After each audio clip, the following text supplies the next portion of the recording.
Assalamualaikum warahmatullahi wabarakatuh. Anak-anakku semuanya, kelas 3A, B dan C. Alhamdulillah bertemu kembali kita hari ini. Tentunya kalian semuanya sudah mandi, sudah sarapan, berdoa, murojaah dan membaca Asmaul Husna. Anak-anakku tetap semangat ya belajarnya. Hari ini kita akan belajar fikih. Fikih bab 2 yaitu tentang salat jamak dan qashar. Anak-anakku semuanya disimak, dibuka bukunya. Apa itu salat jamak? Dibuka bukunya halaman 17, 18 ya. Dibuka halaman 18. Tentang salat jamak. Menjamak salat berarti menggabungkan dua salat dalam satu waktu. Ini pengertian salat jamak. Harus diingat ya, menjamak salat berarti menggabungkan dua salat dalam satu waktu. Misalnya zuhur dengan asyar atau maghrib dengan isya.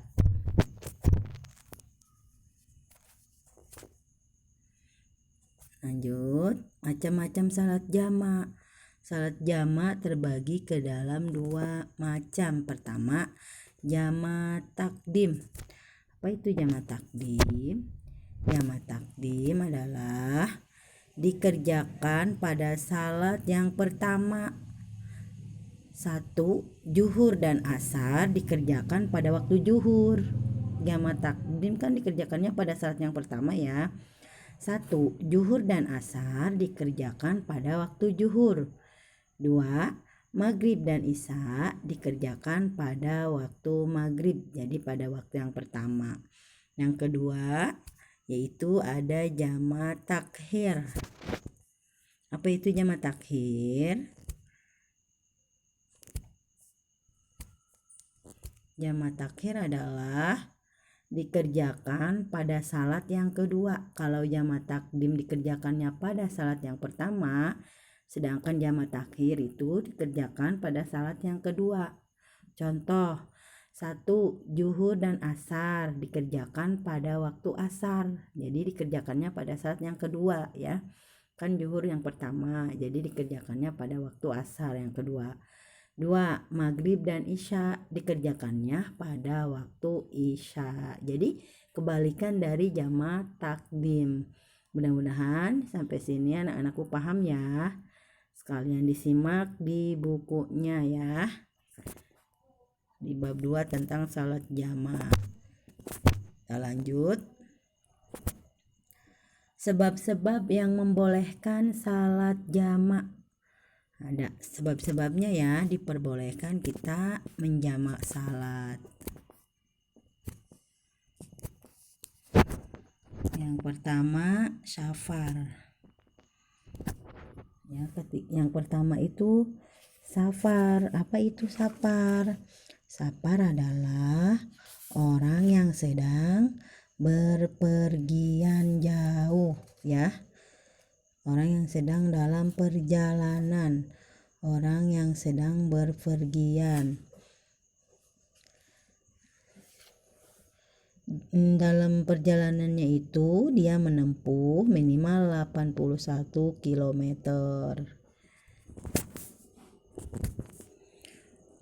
Ya, tuh orang yang melakukan perjalanan. Yang kedua, sakit. Karena sakitnya parah, jadi dia harus menjamak salatnya. Yang ketiga,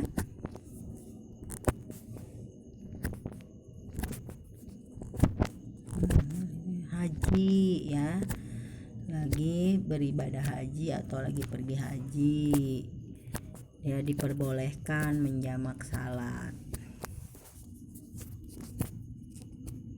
Yang keempat,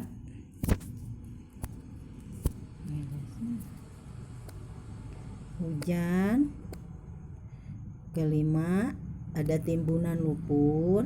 Yang keenam, ada angin dingin yang bertiup kencang. Jadi Di sini sebab-sebab yang membolehkan salat jamak ada safar, orang dalam melakukan perjalanan, sakitnya itu parah, 3 sedang berhaji, 4 turun hujan lebat, 5 timbunan lumpur, 6 angin dingin yang bertiup kencang. Jadi itu semua menghambat kita untuk melakukan salat pada hari itu, pada waktu itu. Jadi diperbolehkan untuk menjamak salat pada waktu itu ya, jika ada hal-hal yang ini ya, yang 6 ini.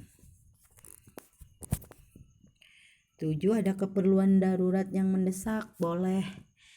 Jadi daruratnya yang mendesak sekali diperbolehkan, tapi kalau tidak ada keperluan yang mendesak itu tidak boleh ya, tidak boleh dijamak. Kita lanjut.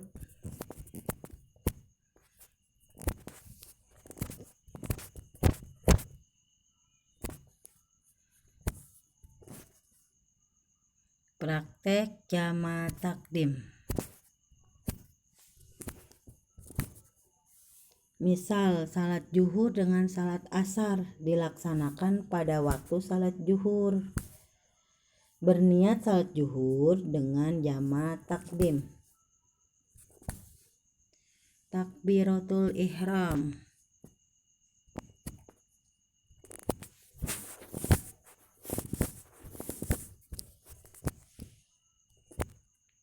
Salat zuhur 4 rakaat seperti biasa. Salam, berdiri lagi dan berniat salat yang kedua yaitu asar. Takbiratul ihram. Lanjut salat asar 4 rakaat seperti biasa. Yang terakhir salam. Nah, ini praktek salat jamak takdim.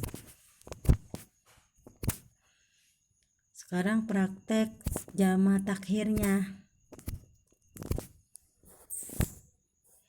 Misal salat maghrib dengan salat isya dilaksanakan pada waktu salat isya. Berniat menjamak salat maghrib dengan jamak takhir. Kedua, takbiratul ihram. 3 salat maghrib 3 rakaat seperti biasa. Keempat salam. Kelima berdiri lagi dan berniat salat yang kedua yaitu salat isya, takbiratul ihram. Salat isya 4 rakaat seperti biasa, kemudian salam. Jadi sama ya caranya ya, cuman beda maghribnya dengan salat isya dilaksanakannya pada waktu salat isya.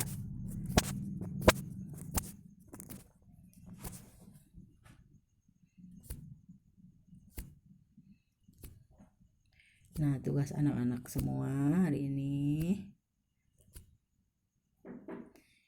ingat dan hafalkan pengertian salat jamak dan macam-macam salat jamak. Ingat waktu salat apa saja yang boleh dijamak.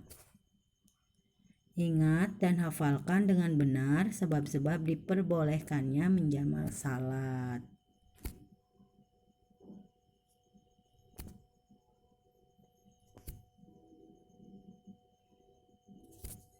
Terima kasih, tetap semangat. Wassalamualaikum warahmatullahi wabarakatuh.